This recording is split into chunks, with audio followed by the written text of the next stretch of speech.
So, our topic for today, pag-usapan natin yung mga red flag ng mga Scorpio. Red flags. Okay? Yung tipong loyal daw, pero may side account para sa stalking stage niya, para i-stalk ka.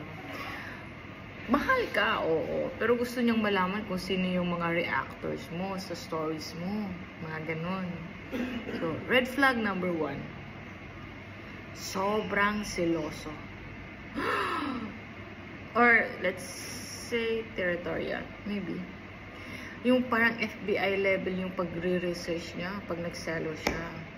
Kaya niyang i-locate kung sino yung friend mo sa comment section mo. Yung tipong hindi ka pa nakapagsabi, alam niya na. Mga ganon. Red flag number 2.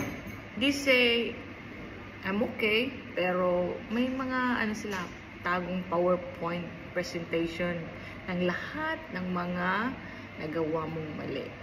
Iipunin nila yun. Pero kalmado lang sila. Red flag number 3.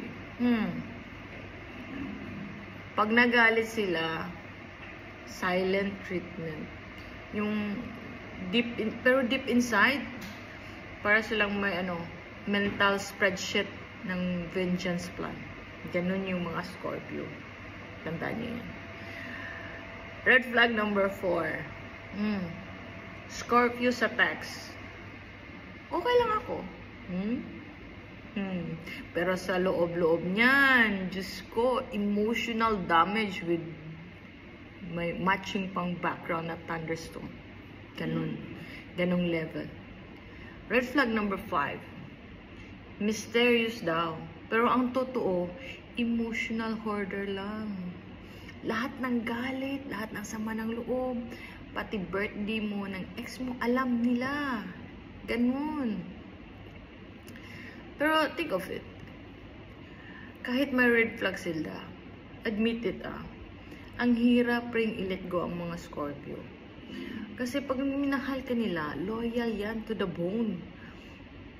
Problem lang is, minsan, loyalty nila is hanggang sa trauma mo nadadala.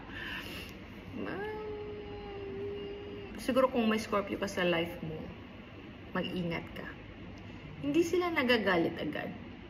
Naghihintay lang sila ng tamang timing para bumawi ng malala. So, yan ang mga Scorpio red flag na hindi red flag naman talaga.